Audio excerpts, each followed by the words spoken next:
ponérnosla. Muy buenos días. Se abre la sesión. Al comenzar hoy otra sesión plenaria en las condiciones que aconseja la situación de emergencia sanitaria, recordamos siempre con reconocimiento y admiración a quienes siguen trabajando por la salud y la seguridad de todos. En la representación que ostenta esta Cámara, les agradecemos su inestimable tarea y expresamos también nuestra gratitud a quienes siguen cumpliendo con las instrucciones de las autoridades sanitarias. De igual forma, por acuerdo de la Junta de Portavoces, volvemos a expresar nuestro pesar por quienes han fallecido como consecuencia de la pandemia, así como nuestras condolencias a sus familiares y allegados, guardando un minuto de silencio.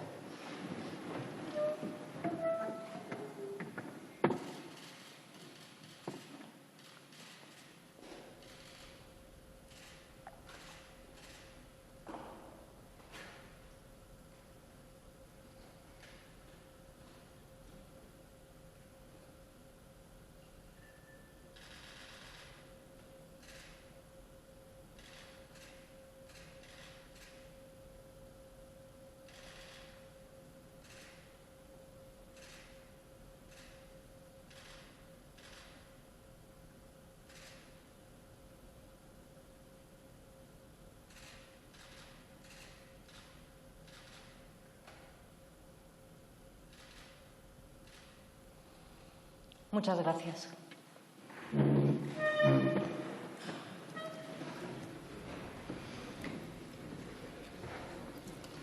Debate de la solicitud de autorización de la prórroga del estado de alarma declarado mediante el Real Decreto 463/2020 de 14 de marzo, por el que se declara el estado de alarma para la gestión de la situación de crisis sanitaria ocasionada por el COVID-19, prorrogado por los Reales Decretos 476/2020 de 27 de marzo, 487/2020 de 10 de abril, 492/2020 de 24 de abril y 514/2020 de 8 de mayo. Les informo de que las propuestas relativas a la solicitud de autorización de la prórroga del estado de alarma se votarán al finalizar el debate del primer punto del orden del día. Para exponer las razones que han motivado la solicitud de prórroga, tiene la palabra en nombre del Gobierno el señor presidente del Gobierno.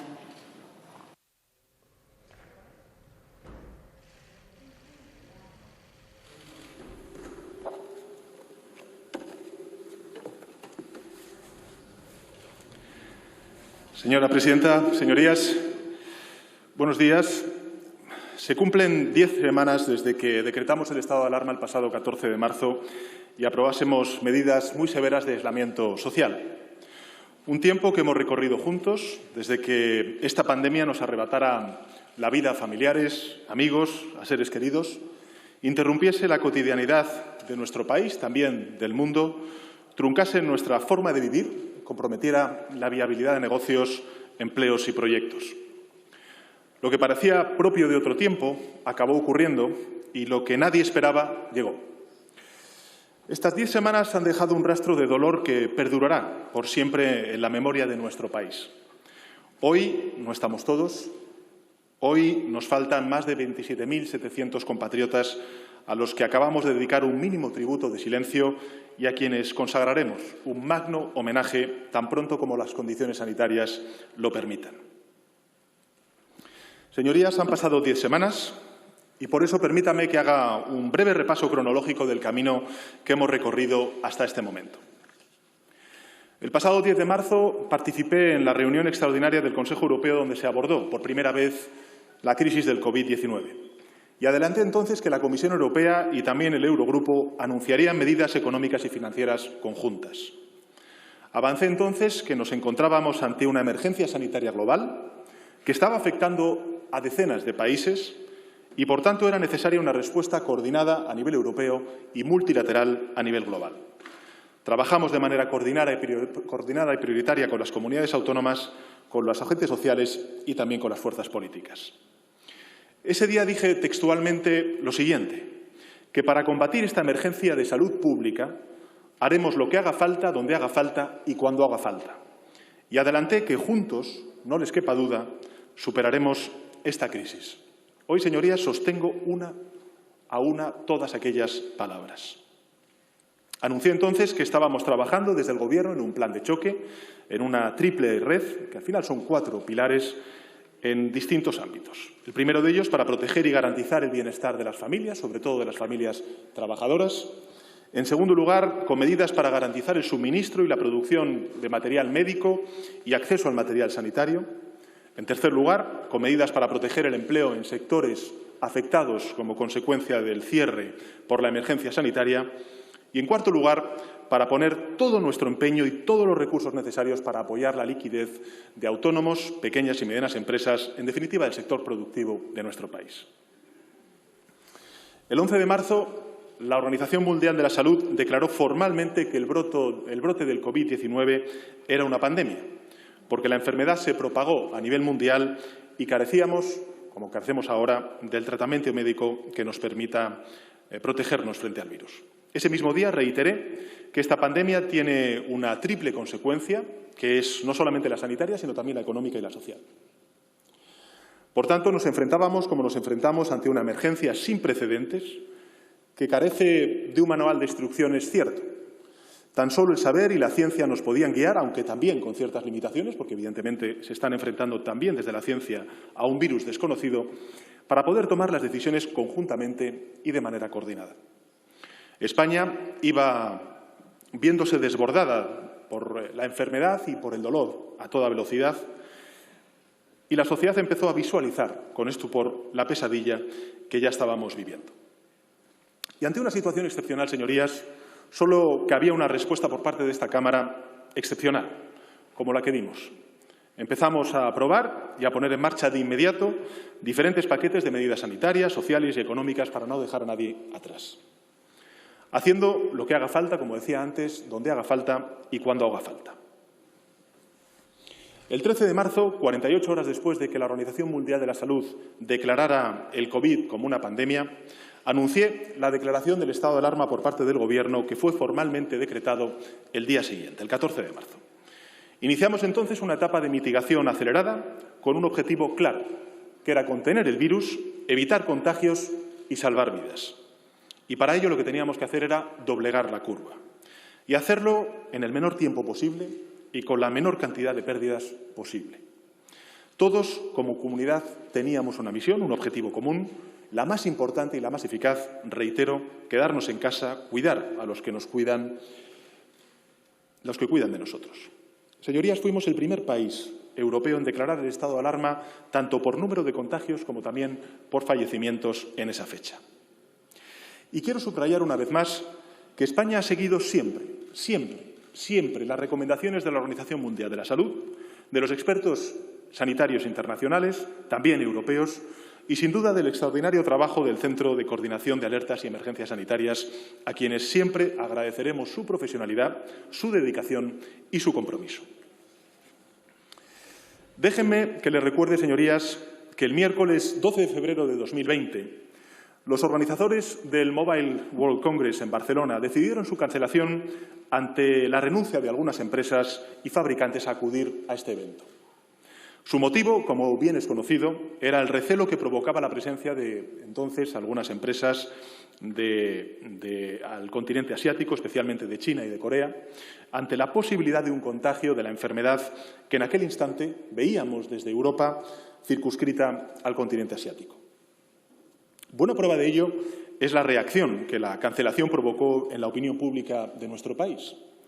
Basta leer los editoriales de los medios de comunicación más relevantes entonces para recordar cómo se veía el COVID-19 desde España.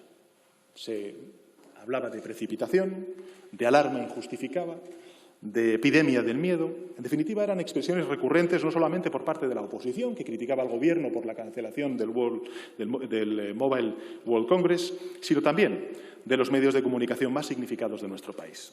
Y lo hacían sin excepción. No existían opiniones contrarias. El COVID-19 era todavía, a mediados de febrero, señorías, una amenaza difusa, remota, aparentemente alejada de nosotros. El sesgo de retrospección ni tan siquiera había entrado en escena. Y así fue durante las siguientes semanas. Sin embargo, apenas 30 días más tarde, nuestro país se veía forzado a decretar el estado de alarma ante la presencia de brotes explosivos de la pandemia en nuestro territorio, uno de los primeros afectados en el mundo por la propagación del COVID-19. En solamente 30 días pasamos de la incredulidad generalizada a la necesidad de sumir al país entero en un confinamiento inédito en nuestra historia como única alternativa para evitar el colapso de nuestro Sistema Nacional de Salud y la muerte de cientos de miles de compatriotas. Señorías, exactamente el mismo proceso lo vivieron todos y cada uno de los grandes países occidentales que uno tras otro han tenido que adoptar, algunos tras ciertas vacilaciones, no lo olvidemos, medidas de confinamiento general de la población. Italia, Francia, Alemania, Gran Bretaña, después Estados Unidos, ahora lo estamos viendo extensivo al conjunto del continente americano. Todas y cada una de las grandes potencias occidentales han tenido que adoptar las mismas medidas y han vivido la misma tragedia que nuestro país. La pandemia, en consecuencia, señorías, no ha sido un problema de nuestro país. La situación nos permitía comprobar que esta pandemia no entiende de fronteras, lo hemos dicho en muchas ocasiones desde esta tribuna. No entiende de fronteras, no entiende de formas de pensar, tampoco de colores, ni de ideología, ni de género. El virus afecta a las personas sin preguntar dónde nacen, dónde viven o qué piensan. Pero sus consecuencias, señorías, sí influyen de manera desigual en la población en función de la situación en la que se encuentre cada persona. El 17 de marzo, 4 días después de anunciar el decreto del estado de alarma y de paralizar, por lo tanto, buena parte de nuestra economía, anuncié en esta tribuna la movilización de hasta 200.000 millones de euros, la mayor cantidad de recursos económicos de la historia democrática de nuestro país, para frenar la recesión que venía como consecuencia del cierre de la actividad económica. Se trata de la mayor red de protección social y empresarial de nuestra historia, que responde, sin duda alguna, a la magnitud del desafío económico y social que tenemos por delante. Esta crisis nos deja, a mi juicio, a juicio del Gobierno, grandes lecciones, pero la más visible es que la capacidad de nuestro sistema público es el mejor dique de contención frente a cualquier amenaza y, por tanto, debemos defenderlo, reforzarlo y preservarlo durante la pandemia y, sin duda alguna, después de la pandemia. Y traducir, en consecuencia, los aplausos que cada día se propagan en nuestro país como consecuencia de ese respaldo que se da al personal sanitario, traducir, como decía antes, los aplausos de cada día en políticas públicas duraderas, que nos protejan a todos, insisto, piensen lo que piensen, vivan lo que vivan, voten lo que voten, a todos. Y es, señorías, lo que está haciendo el Gobierno de España. El 18 de marzo anuncié en esta Cámara que el Gobierno impulsaría una comisión de estudio y de evaluación que analizará con rigor la situación en la que se encuentra la sanidad pública en nuestro país y elaborará, en consecuencia, un libro blanco a fin de realizar los ajustes y cambios que se revelen necesarios. Y también que presentaríamos unos presupuestos de reconstrucción social y económica lo antes posible, con el apoyo de los grupos parlamentarios cuando hubiéramos superado el virus y evaluado, en consecuencia, el impacto económico y social de esta emergencia. El 4 de abril insté a las fuerzas políticas, también a las comunidades autónomas, a los gobiernos municipales, a las fuerzas políticas en definitiva y a los agentes sociales a empezar a trabajar en unos pactos para la reconstrucción social y económica bajo las bases de la unidad y de la lealtad. Y convinimos días después que ese pacto se fraguara en el marco de una comisión parlamentaria que ya ha arrancado y donde ya se han aprobado los grupos de trabajo por áreas temáticas.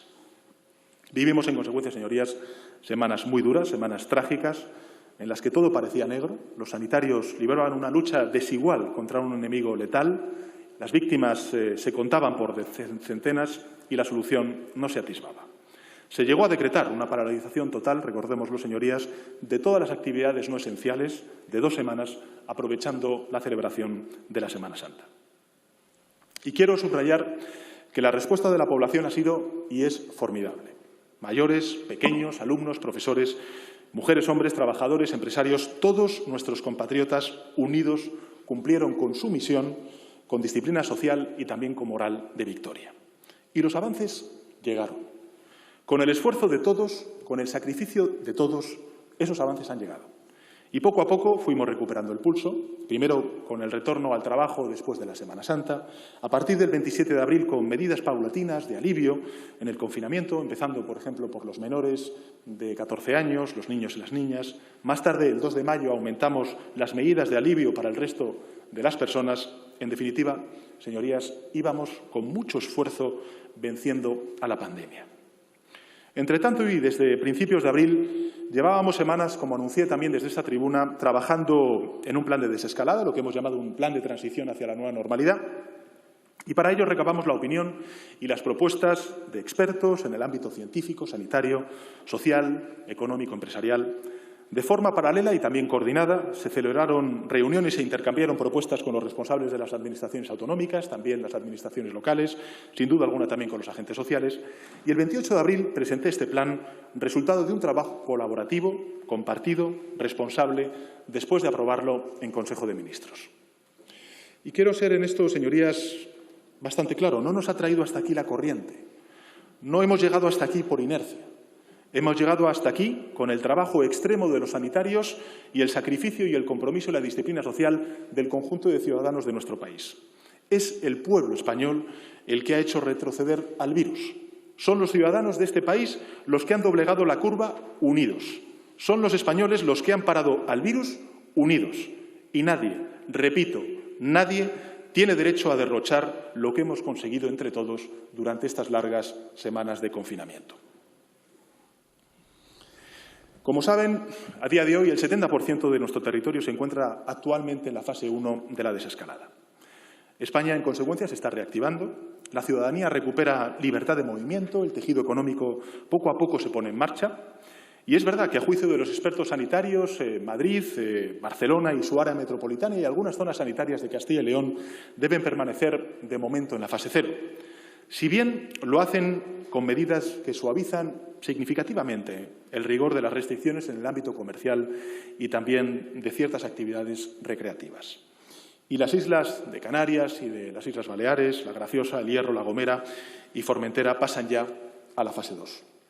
Como advertí, el plan para la transición hacia esa nueva normalidad, el plan de desescalada, es un plan asimétrico, gradual y coordinado. Ahora bien, asimetría no significa desunión ni desorden. Saldremos a distintas velocidades, pero saldremos unidos. No hay salida en el desorden ni tampoco en la división. Señorías, en mis comparecencias siempre he sostenido que el primer logro llegaría cuando superáramos como población, como comunidad, el pico de propagación de la enfermedad y doblegáramos la curva. Y tengo que reconocerles que lo hemos conseguido, que lo han reconocido y así lo han hecho los españoles. Que el segundo logro llegaría cuando el salto de altas médicas fuese superior al de nuevos infectados. Y simplemente les dejo este dato. Esta última semana, es decir, del lunes 11 al domingo 17, ha habido 15.785 curados y curadas frente a los 3.947 diagnosticados, nuevos diagnosticados. La semana anterior fueron 8.316 nuevos contagiados. Así ha sido desde hace días de manera sostenida. Los curados se multiplican mientras el número de nuevos diagnosticados se reduce. Por tanto, hemos superado ampliamente el segundo hito al que antes hacía referencia. El tercer logro, que todavía no hemos alcanzado, pero estamos en camino de lograrlo, tendría lugar cuando los contagios cayesen en picado. Es cierto que hemos avanzado y mucho, ahí están las cifras, con mucho esfuerzo, con mucho sacrificio y también con moral de victoria del conjunto de la sociedad española. Recordemos algunas cifras, señorías. Hace 2 meses el virus se propagaba a un ritmo del 35% diario. Cada persona contagiada transmitía la enfermedad a más de 3 personas de media. Hoy el índice de reproducción está por debajo, muy por debajo de 1, en torno al 0,20. Pero debemos asumir que hasta disponer de ese remedio terapéutico o también de la vacuna vamos a convivir con el virus, porque no habrá desaparecido de nuestra vida y de nuestra sociedad. Y la amenaza es especialmente aguda durante esta segunda etapa, en la que hemos entrado en esa desescalada, porque aún hay cientos de contagios diarios que debemos detectar, atender y aislar. En consecuencia, lo que quiero decirles, señorías, es que la prudencia, la precaución, tiene que ser una norma de conducta en las decisiones políticas que tomemos entre todos.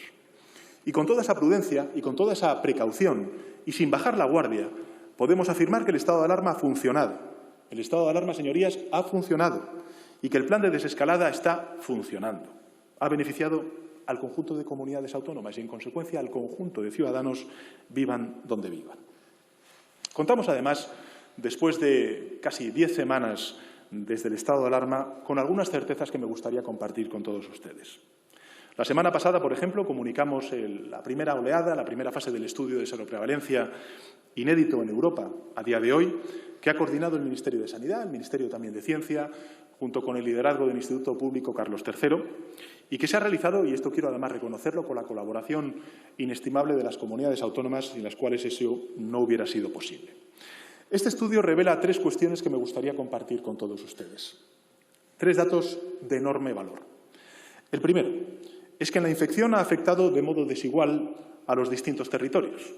Hay provincias donde el porcentaje de personas que han estado en contacto con el virus pues es 10 veces superior que en otras provincias, incluso en provincias limítrofes.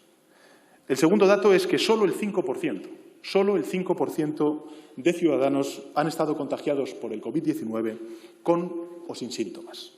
Y el tercer dato es que la letalidad real del COVID-19 se sitúa en torno al 1%, siendo mucho más alta entre personas mayores, como hemos visto desgraciadamente durante estas semanas, y con enfermedades previas. De este estudio me gustaría quedarme con 2 lecciones a compartir con todos ustedes. La primera lección es que el estado de alarma ha beneficiado al conjunto del país, a todos los ciudadanos, a todas las comunidades autónomas por igual. Se han beneficiado las zonas más infectadas, por ejemplo, la Comunidad de Madrid, donde los contagios claramente han caído, y se han beneficiado las zonas menos afectadas porque no han llegado las infecciones desde fuera. Murcia, Andalucía, Canarias, Baleares y tantas otras. Insisto, en consecuencia, el estado de alarma ha sido efectivo para todos los territorios y, en consecuencia, ha beneficiado al conjunto de la ciudadanía española. La segunda lección es que el camino que estamos recorriendo juntos, y también esto me gustaría subrayarlo y agradecerlo además a esta Cámara, a la mayoría parlamentaria de esta Cámara, que ha respaldado durante estas largas semanas la prórroga del estado de alarma, es el único camino posible para combatir con eficacia al virus. La prudencia, la cautela y la seguridad como guía han resultado vitales para poder frenar la propagación del virus. Fíjense, al principio de la emergencia hubo quienes, no solamente en España, sino también fuera de nuestro país, incluso dirigentes importantes de países importantes, decían que la única posible solución sería permitir que el virus circulara libremente hasta que se alcanzara lo que los expertos epidemiológicos hablan de inmunidad de rebaño. Es decir, que el 60-70% de la población quede infectada y, por ende, inmunizada, y así el virus deja de circular. Hoy sabemos que, de haber seguido esa estrategia, se hubiesen contagiado 2/3 de la población española, es decir, 30 millones de compatriotas, y, en consecuencia, hoy sumaríamos más de 300.000 víctimas. Probablemente hasta incluso muchas más, porque, evidentemente, se hubiera colapsado el Sistema Nacional de Salud y, en consecuencia, hubiera habido muchísimos más fallecidos de los que, desgraciadamente, también hemos registrado a día de hoy. Esto, señorías, no son conjeturas, no son suposiciones, son hechos, son conclusiones ciertas. Gracias, en consecuencia, como he dicho antes, a todos los diputados y diputadas que a lo largo de estas largas semanas han apoyado el estado de alarma, la prórroga del estado de alarma, porque con su voto han impedido la propagación del virus y han salvado miles y miles y miles de vidas de compatriotas. Gracias.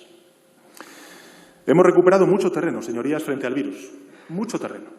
Pero el virus sigue ahí, sigue al acecho, como hemos dicho en muchas ocasiones, y para vencerlo es imprescindible seguir anticipándonos y manteniéndolo a raya para evitar rebrotes y posibles olas futuras. Y solo podemos anticiparnos a nuestro enemigo si apostamos por la seguridad en cada fase de la desescalada, si apostamos por la coordinación, por la colaboración, por la solidaridad y por la lealtad institucional. Porque la desescalada no es un examen, tampoco es una competición entre comunidades autónomas. La desescalada es un ejercicio de ciencia y también de prudencia. Señorías, me he sometido al control de esta Cámara el pasado 25 de marzo, el 9 y el 22 de abril, el pasado 6 de mayo, donde tuve la oportunidad de solicitar sendas prórrogas del estado de alarma a sus señorías bajo el consejo siempre de los expertos y con el fin esencial de seguir salvando vidas, evitar el colapso de nuestro Sistema Nacional de Salud y seguir apoyando a los trabajadores y al tejido productivo de nuestro país. Ahora bien, esta prórroga tiene, lógicamente, características distintas porque estamos en una fase completamente distinta a la del pasado 14 de marzo. La propuesta del Gobierno, que es la que someto a su consideración y votación, es que en esta prórroga la única autoridad delegada del Gobierno sea el ministro Illa, el Ministerio de Sanidad. El ministro seguirá contando, lógicamente, con el asesoramiento de los técnicos del departamento, mantendrá la conexión y la plena coordinación con las comunidades autónomas.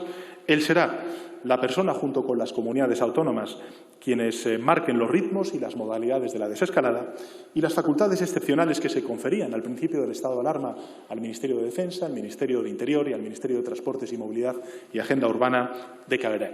Y, por cierto, aquí les tengo presentes, quiero agradecer al Ministerio de Defensa, al Ministerio del Interior y al Ministerio de Transportes el trabajo que han hecho a lo largo de estas 10 semanas de estado de alarma.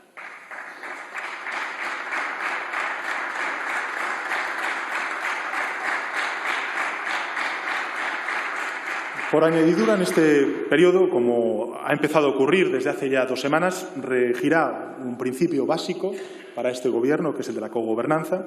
Son los gobiernos autonómicos, las comunidades autónomas, siempre las que han mantenido la plena capacidad de gestión de sus competencias sanitarias, y esto quiero también subrayarlo, recordarlo, reiterarlo, si me permiten. El Real Decreto por el que se declaraba, mejor dicho, el estado de alarma el pasado 14 de marzo, se establecía efectivamente un mando centralizado que tendría que coordinar todas las cuestiones relativas a la emergencia sanitaria, pero no se relevaba de ninguna de sus funciones, de ninguna, repito, de ninguna, a los consejeros y consejeras de las comunidades autónomas. Decía literalmente lo siguiente, y me gustaría recordarlo para que conste en el diario de sesiones. Cada administración, decía ese decreto, conservará las competencias que le otorga la legislación vigente en la gestión ordinaria de sus servicios, para adoptar las medidas que estime necesarias en el marco de las órdenes directas de la autoridad competente a los efectos del estado de alarma. Y más adelante continuaba la redacción de este decreto. Las administraciones públicas autonómicas, también las locales, mantendrán la gestión dentro de su ámbito de competencia de los correspondientes servicios sanitarios, asegurando en todo momento su adecuado funcionamiento. Señorías, es bueno que subrayemos esto para no confundir a la ciudadanía. 10 semanas después, a mi juicio, todo está mucho más claro. El Gobierno ha establecido durante el estado de alarma el marco jurídico a través de los decretos, de las órdenes ministeriales, pero en ningún momento ha sustituido a las autoridades ordinarias en la gestión de los servicios. Se lo digo de otro modo. Las comunidades autónomas nunca han perdido su corresponsabilidad en el ejercicio de las competencias. Tan solo se vieron coordinadas y reforzadas en términos de salud pública, orden público y movilidad. Pues bien, además de seguir ejerciendo con plena normalidad todas sus competencias de gestión, me refiero a las comunidades autónomas, además, en esta última etapa de la desescalada, irán recuperando su plena capacidad de decisión. Por tanto, las comunidades autónomas y muy especialmente sus servicios de atención primaria van a ir ganando cada vez más protagonismo en la gestión de las próximas semanas de la desescalada.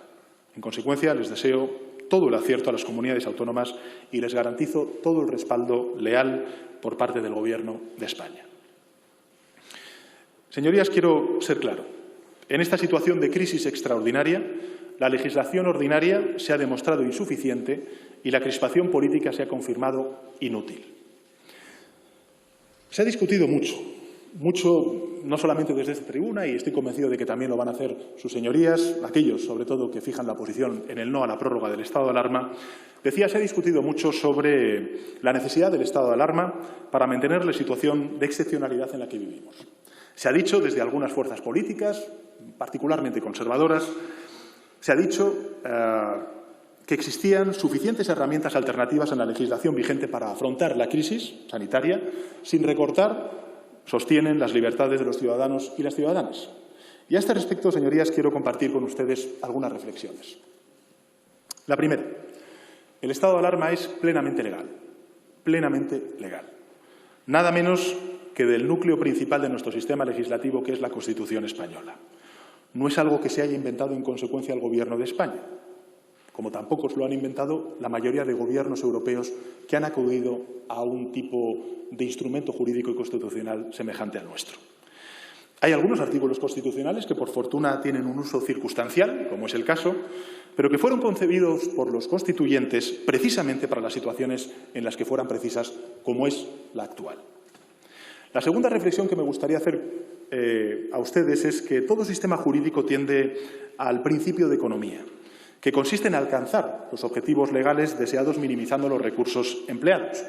Por eso existen, o mejor dicho, no deberían existir, figuras jurídicas duplicadas.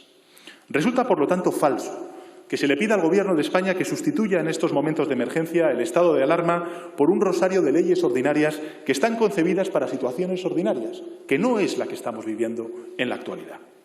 Leyes que contienen, además, vacíos imposibles de cubrir, como el de la posibilidad de limitar la movilidad o también limitar un derecho básico esencial de nuestra democracia, como es el de la libertad de reunión. Esa sustitución, además, señorías, serviría para entorpecer el proceso jurídico, desviar energías que necesitamos en resolver la crisis sanitaria, económica y social y enmarañar la coordinación entre las distintas administraciones en un momento crítico como el que estamos viviendo. Lo que sí haremos, señorías, es planificar. Lo que sí haremos, señorías, es empezar a analizar y a debatir con todos ustedes y negociar la modificación de distintas leyes para garantizar la correcta gobernanza una vez hayamos levantado el estado de alarma. Esas reformas necesarias serán previsiblemente muy concretas y con una única finalidad, que es la que les he dicho antes, gestionar el seguimiento de la pandemia una vez, mejor dicho, que se levante el estado de alarma. Esas leyes que analizaremos serán básicamente las sanitarias, es decir, la Ley General de Sanidad, mejor dicho, de 1986, la Ley de Cohesión y de Calidad del Sistema Nacional de Salud de 2003 y, sobre todo, la Ley General de Salud Pública aprobada en 2011. También vamos a estudiar la Ley de Seguridad Nacional aprobada en 2015, dado que entre las situaciones de interés para la seguridad nacional se encuentran las epidemias y las pandemias, tal y como establece la Estrategia de Seguridad Nacional. La tercera reflexión que me gustaría compartir con ustedes es la siguiente. ¿Qué beneficios obtendríamos de levantar el estado de alarma? ¿Qué beneficios obtendríamos a día de hoy de levantar el estado de alarma? Se lo digo de otra manera. ¿Qué derechos se pretenden devolver o restaurar de esa forma? ¿Se pretende restablecer el pleno derecho a la movilidad de las personas sin ningún tipo de restricción? ¿Queremos que cada cual pueda decidir si se desplaza de un punto a otro de nuestra geografía sin límites? Yo creo que estamos todos de acuerdo en que no es todavía el momento de hacerlo. Y existe ya un plan de desescalada en que se contemplan las distintas fases en las que esto se podrá realizar de manera gradual, en definitiva progresiva.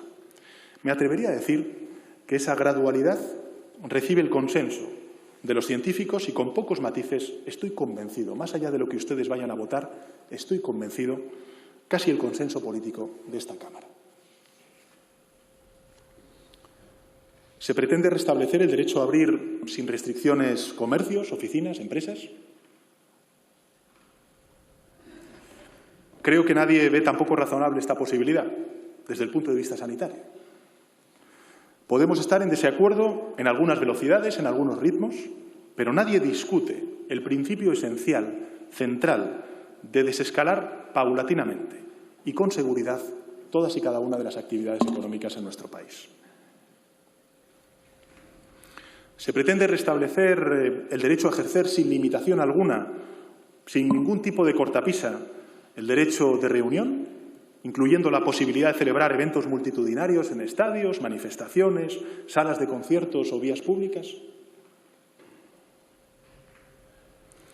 Creo que todos estamos de acuerdo en que sería una irresponsabilidad extraordinaria, más allá de lo que vayan ustedes a votar.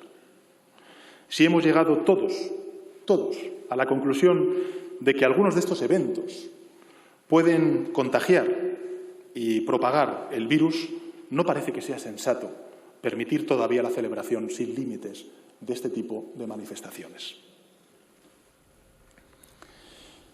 ¿Qué otro derecho o libertad de la ciudadanía se ha limitado con el estado de alarma, señorías? ¿El derecho a la información? ¿El derecho a la intimidad? ¿El derecho a la libertad de expresión? El estado de alarma, señorías, ha sido absolutamente respetuoso con todos y cada uno de los derechos individuales.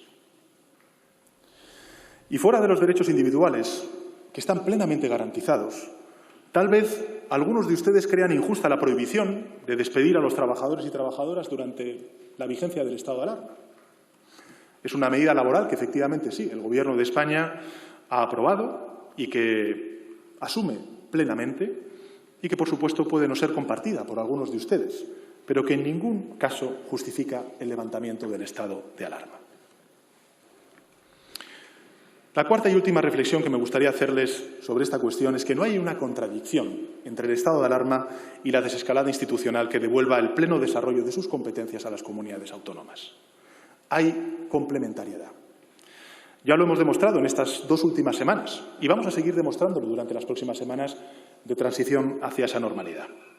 De hecho, en esta nueva prórroga, como he dicho antes, los ministros del Interior, la ministra de Defensa, el Ministerio de Transportes, Movilidad y Agenda Urbana no serán autoridades delegadas, quedando solo el Ministerio de Sanidad a cargo, en su ámbito, como único mando excepcional, siendo la autoridad sanitaria la referencia. Un mando que aún es necesario. Yo creo que todos convenimos en que el mando del Ministerio de Sanidad es aún necesario y, en consecuencia, esto no excluye la cogobernanza con los responsables de las comunidades autónomas. Y además quiero hacer una referencia a esta cuestión, porque este Gobierno, y lo he dicho desde esta tribuna, no solamente desde la aprobación del estado de alarma, sino también en mi discurso de investidura, este es un Gobierno que cree en el Estado autonómico, que cree en la composición que tenemos actual del Estado autonómico. Las 10 conferencias de presidentes, por primera vez en la historia de la democracia, 10 conferencias de presidentes en 10 semanas, un encuentro en consecuencia por semana, que he mantenido con los presidentes y presidentas autonómicos, han sido reuniones de Estado, de trabajo conjunto para atender a la ciudadanía española, como también he tenido con la Federación Española de Municipios y Provincias, como también he tenido con los agentes sociales. ¿Mejorables esas conferencias de presidentes? Sin duda alguna, señorías. Les reitero, es la primera vez en la historia de la democracia que se han celebrado tantas conferencias de presidentes en tan corto espacio de tiempo. Sin duda alguna pueden ser mejorables, pero son reuniones de Estado, señorías. Y este Gobierno ha repetido durante todo el estado de alarma que no mantendría poderes especiales ni un día más de los necesarios. Ni un día más. La prórroga, señorías, que pedimos es de 15 días. La evolución de la epidemia nos demanda prudencia. El estado de alarma deberá regir hasta el momento en que resulte necesario condicionar parcialmente algunos derechos en aras de la salud pública y ni un día más. Lo repito, ni un día más. El estado de alarma se dictó, se prorrogó y se pretende prorrogar únicamente para salvar vidas. Tengamos en cuenta esto. Solamente para salvar vidas, defender la salud pública de los españoles y, en consecuencia, garantizar los fundamentos de nuestra propia convivencia. Nunca ha tenido otro objetivo. Cuando todo esto pase, ¿qué pasará?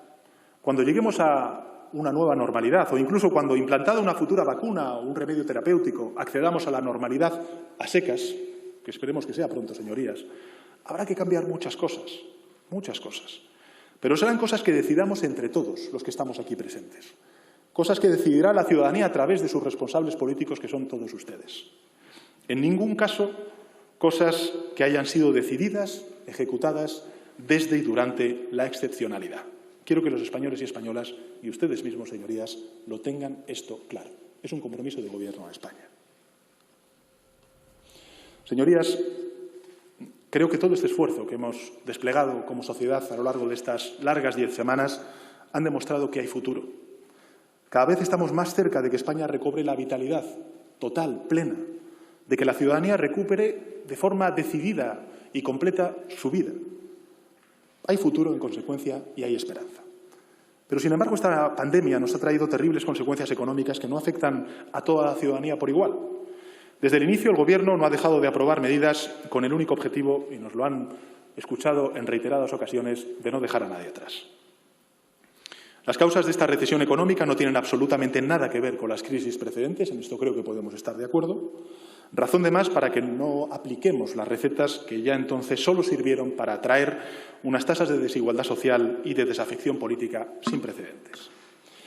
Si esta crisis es completamente distinta a la anterior, aún más debe ser diferente, radicalmente distinta, la forma de salir de ella. Por supuesto, lo que hemos hecho hasta el momento no colma en absoluto todos nuestros objetivos. Esto es evidente. Tenemos que perseverar, tenemos que mantener el rumbo, no tenemos que caer en el conformismo y, por supuesto, en la autocomplacencia. Estas acciones sirven para describir el camino por donde hemos decidido avanzar como sociedad y para expresar la determinación con la que lo queremos hacer durante las próximas semanas. El coste estimado de las medidas y garantías incluidas en el programa de estabilidad que la semana pasada enviamos a Bruselas es de más de 138.900 millones de euros. 138.900 millones de euros, de los cuales 106.770 millones de euros están destinadas a medidas económicas, 4.310 millones de euros se han destinado a medidas sanitarias, más de 27.000 millones de euros a medidas laborales y más de 816 millones de euros a medidas sociales. Se han destinado 1.400 millones de euros del Fondo de Contingencia para el Ministerio de Sanidad, para gastos relacionados con la sanidad, de los cuales se han dispuesto ya el 98,2% y se han realizado compras de material médico y sanitario por importe de 889 millones de euros. En 10 semanas, señorías. También se han distribuido fondos por importe de 300 millones de euros en políticas sociales a las comunidades autónomas. Estimamos la línea de avales del Estado a través del ICO por importe de 100.000 millones de euros para empresas, sobre todo para pequeñas y medianas empresas y también para los trabajadores autónomos. Se han activado los 3 primeros tramos por un valor, señorías, de 64.500 millones de euros. 64.500 millones de euros.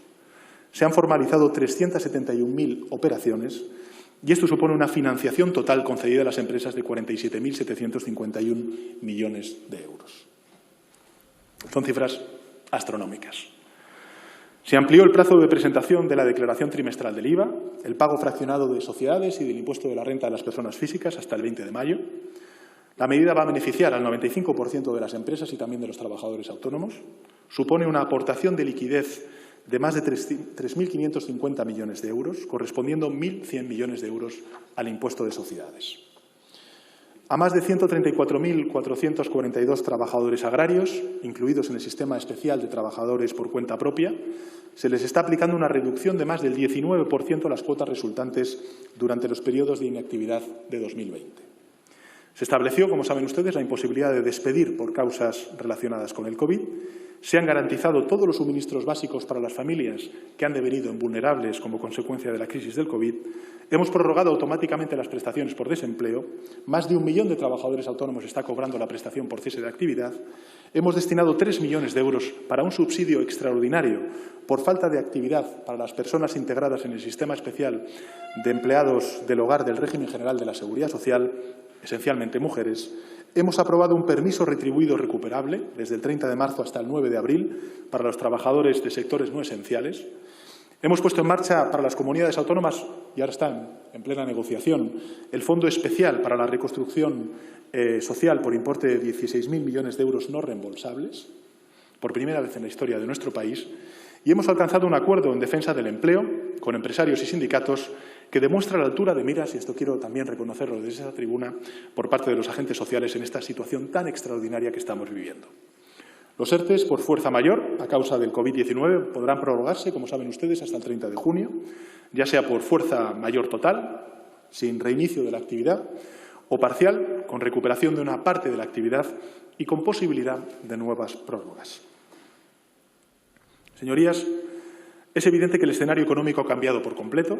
Evidentemente va a haber un salto de deuda pública, no solamente en el Gobierno de España, sino también del conjunto de gobiernos del mundo. No cabe otra alternativa posible. En esto hay que ser absolutamente claros. Todos los Estados van a afrontar niveles de endeudamiento que quedaban fuera de sus previsiones en situaciones previas a la pandemia.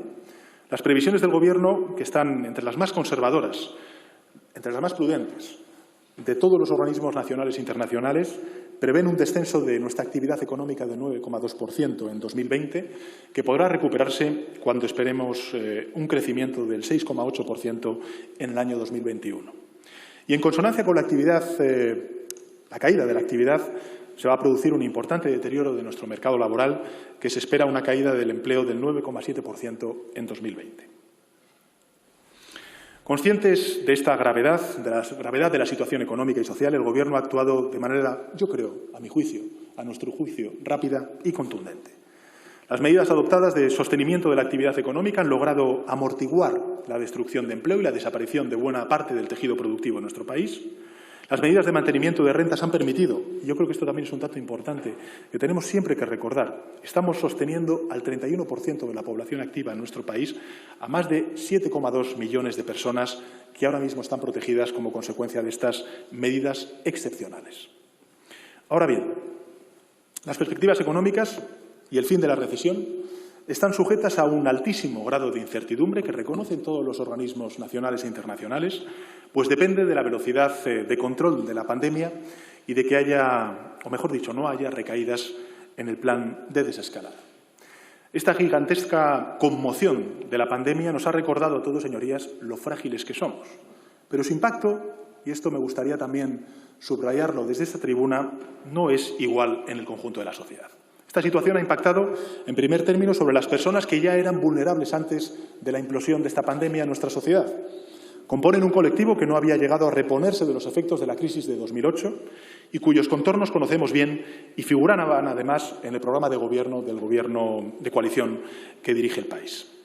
Ya antes de la aparición del COVID-19 había en España 3,4 millones de personas sin ingresos para acudir a un comercio para reemplazar, por ejemplo, la ropa estropeada. 2 millones de compatriotas no podían permitirse una línea de conexión a Internet en el hogar, sobre todo en el medio rural.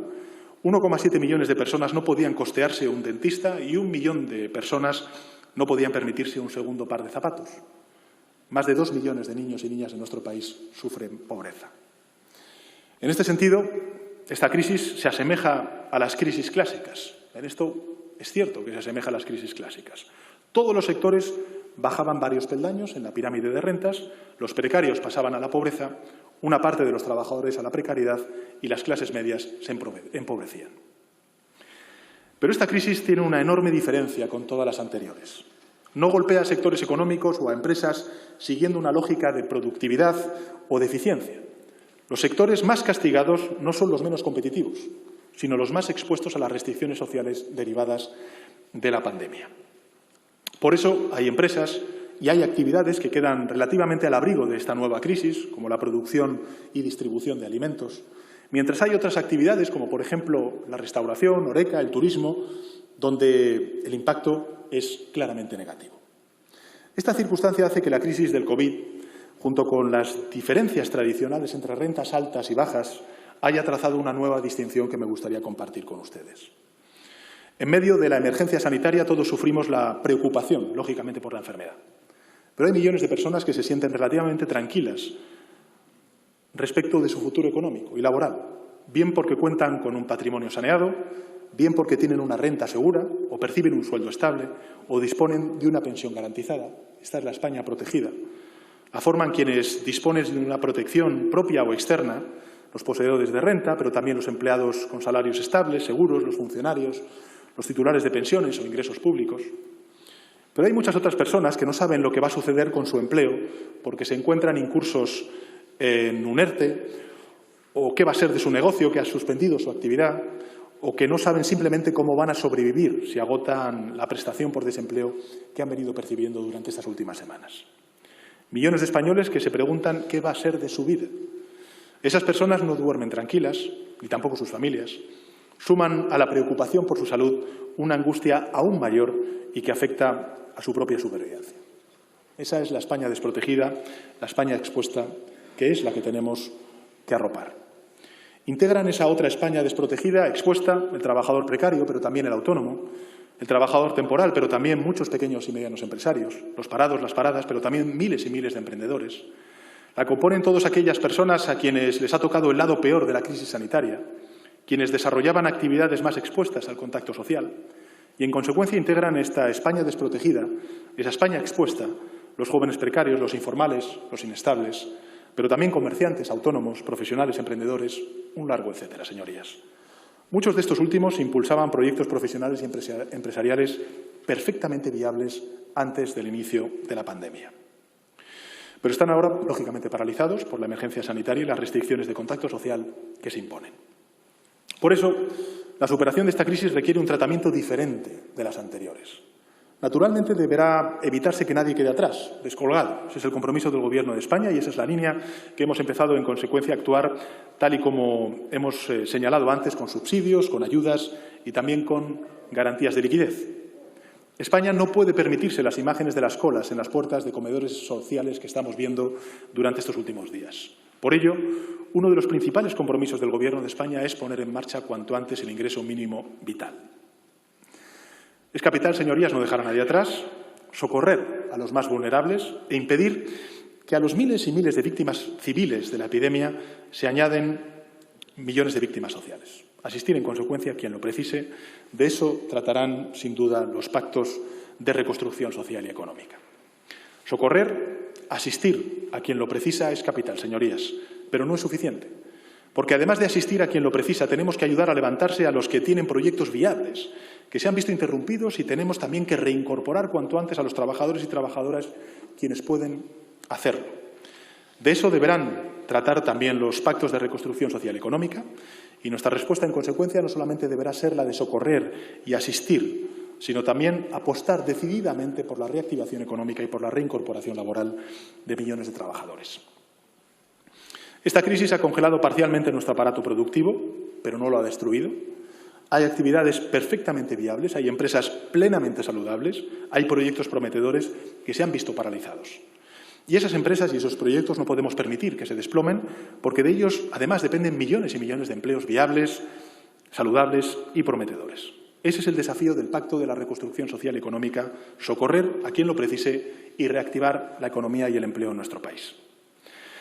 Existe, además, un amplio acuerdo en el ámbito empresarial y social sobre la necesidad de orientar la actividad hacia un nuevo modelo productivo, que apueste por la ciencia, por la investigación, por el conocimiento, con la educación pública al frente del mismo, por la transición ecológica, la transición digital y también la apuesta del capital humano. La transición ecológica constituye un vector fundamental de la transformación económica y social, tanto a nivel nacional como a nivel europeo. Por eso ayer aprobamos el anteproyecto de ley de cambio climático. Y además es preciso corregir los desequilibrios arrastrados desde la pasada crisis financiera en el ámbito fiscal, laboral, científico, de innovación y, lógicamente, también al cual antes hacía referencia, de desigualdad social y de género en nuestro país. Señorías, entender todo lo que necesitamos solucionar no significa olvidar lo que hemos conseguido en los días de máxima adversidad. Y por eso es esencial que continuemos con la unidad de acción, que es, a mi juicio, el arma más eficaz para ganar la batalla al virus. Y en este sentido, el Gobierno tiene el convencimiento de que la salida de la crisis actual, en su triple versión, no solamente sanitaria, sino también social y económica, debe contar con tres factores, a mi juicio. El primero de ellos: es necesario garantizar que el plan de desescalada se ejecute de forma satisfactoria, dejando el menor espacio posible a rebrotes de la enfermedad. No podremos reincorporar a la actividad económica y tampoco podremos recuperar el crecimiento económico y la creación de empleo si el plan de desescalada se intensifica de manera urgente, se desacopla a los criterios científicos y de los expertos. En segundo lugar, creo que la Comisión de Reconstrucción debe lograr de manera satisfactoria un gran acuerdo nacional de reconstrucción que aglutine a las fuerzas políticas, a las comunidades autónomas, a los ayuntamientos, a los entes locales, en definitiva, a los agentes sociales y también al conjunto de la sociedad civil. Y, señorías, el tercer elemento clave pasa por Europa. Reitero, estos tres elementos, el plan de desescalada, el Acuerdo Nacional de Reconstrucción y el paquete financiero europeo, son los tres pilares fundamentales si queremos reactivar cuanto antes la economía en nuestro país. Y en esto estamos haciendo frente a una pandemia en la que estamos también luchando en el frente europeo. El Gobierno de España ha mantenido una posición firme, que hemos subrayado y reiterado desde tribuna, no solamente por mi parte, sino también los responsables de negociarlo en Bruselas. Hemos entendido siempre que la solidaridad europea es una de las mejores herramientas para luchar contra el virus, pero también una de las mejores herramientas para luchar por la idea de Europa en la que creemos, en la que yo creo que podemos estar la mayoría de sus señorías de acuerdo. Ahora es momento de actuar unidos también en el frente europeo frente a esta adversidad. Por ello, desde el inicio de esta crisis hemos estado en primera línea de las negociaciones, ejerciendo liderazgo, forjando consensos en las 4 videoconferencias del Consejo Europeo que ha habido hasta la fecha, la última el pasado 23 de abril. También en las numerosas reuniones informales y formales de las distintas formaciones del Consejo, en las que este Gobierno ha participado a todos los niveles, y en la interlocución constante que estoy manteniendo con la presidenta de la Comisión Europea, con el presidente del Consejo Europeo y con los líderes de otros Estados miembros, especialmente durante estos últimos días. La primera medida llegó cuando el Eurogrupo anunció a principios de marzo la flexibilización de los criterios de déficit público establecidos en el Pacto de Estabilidad y Crecimiento. 2 semanas después, el Banco Central Europeo lanzaba un programa de compra de deuda pública valorado en 750.000 millones de euros, una suma sin precedentes que supondrá un balón de oxígeno para los Estados miembros a lo largo del año 2020. Y el Consejo Europeo del pasado 23 de abril validó una triple red de protección por valor de 540.000 millones de euros, en cuya negociación el Gobierno de España jugó un papel clave. Se trata de algo inédito en la historia de nuestra Unión, que nos va a permitir dotarnos de unas líneas de liquidez sin condiciones. Por una parte, como saben, creando un fondo de reaseguro por el desempleo, que es el embrión de ese fondo de desempleo que queremos construir a nivel europeo, que permitirá financiar los mecanismos de regulación temporal de empleo, protegiendo a trabajadores y trabajadoras por un importe de 100.000 millones de euros a nivel comunitario. Por otra parte, financiando empresas a través del Banco Europeo de Inversiones, favoreciendo préstamos a un tipo privilegiado para garantizar la liquidez por un importe de 200.000 millones de euros. Y para los Estados miembros, creando esas mismas líneas de financiación sin condiciones para hacer frente al gasto sanitario derivado del COVID-19 por un importe de 240.000 millones de euros. En total, insisto, 540.000 millones de euros. El Gobierno de España logró en ese Consejo Europeo el compromiso de que esa red financiera de protección se pusiera en marcha a partir del 1 de junio. Lo hemos logrado. Y con ello ofrecimos un primer mensaje de confianza, de seguridad a nuestros compatriotas, a nuestras empresas, conscientes de que ese era el primer paso, el del corto plazo, en el camino, lógicamente, de la resolución económica y social de la crisis.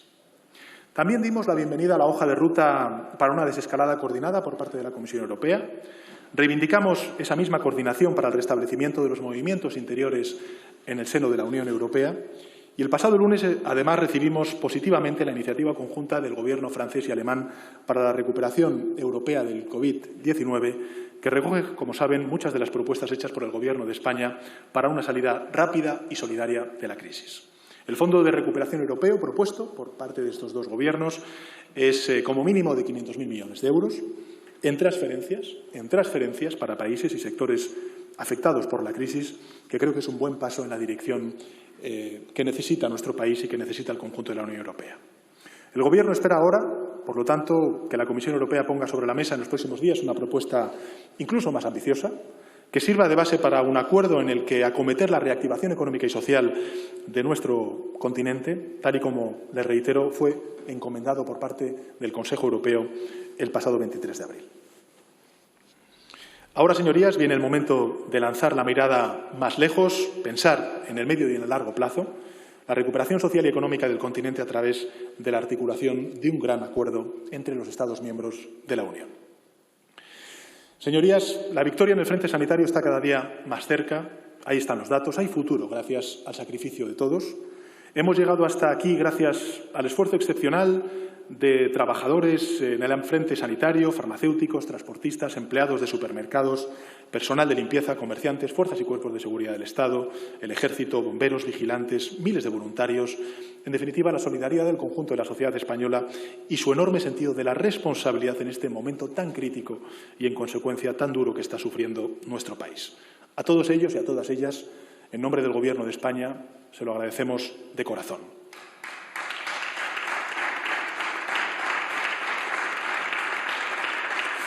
La unidad, señorías, es la fuerza más poderosa, La unidad es la fuerza más poderosa. Se sobreponen a las adversidades no los grupos con individuos más fuertes, sino los grupos más unidos. La unidad ha salvado miles y miles de vidas en nuestro país y ahora necesitamos esa unidad que se extienda también al frente económico y social y político para combatir la crisis económica y social, porque la unidad y desde la unidad puede permitirnos salvar muchas vidas, muchas empresas y también empleos. El mundo, señorías, vive el paso de una pandemia, la peor en 100 años, y la seguimos combatiendo en todos los frentes. Ese es el simple resumen de las últimas semanas de nuestras vidas.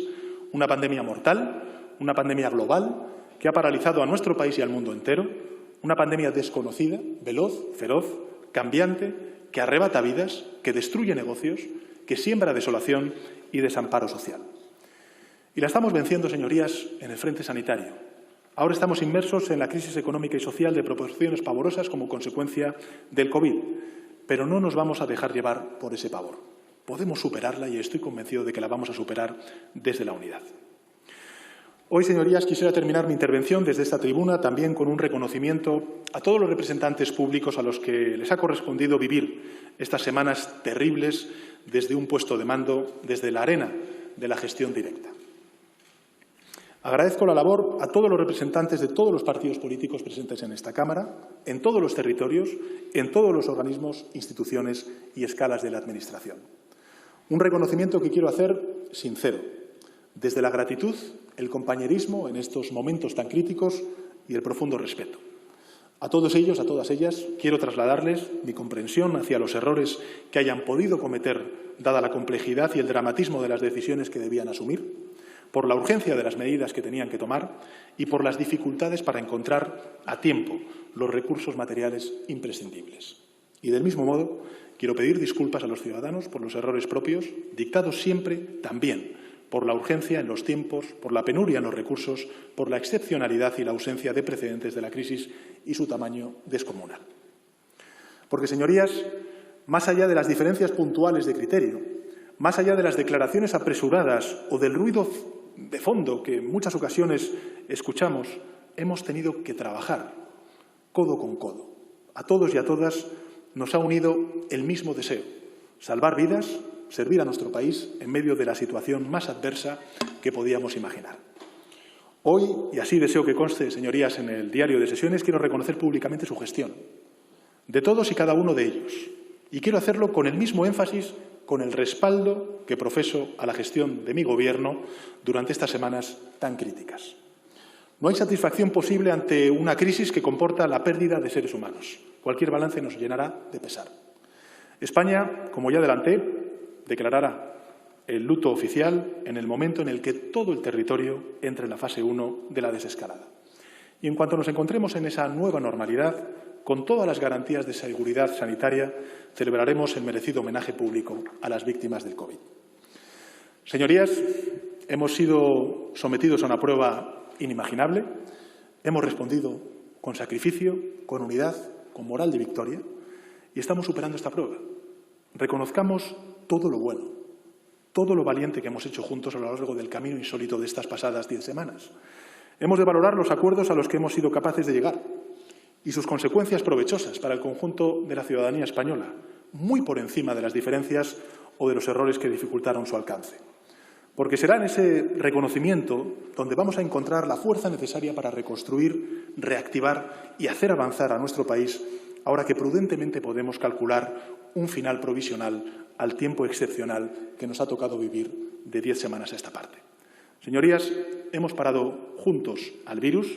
Debemos ahora culminar con unidad esta victoria. Y debemos emprender también, unidos, es también a lo que apelo, la reconstrucción social y económica de nuestro país. Gracias.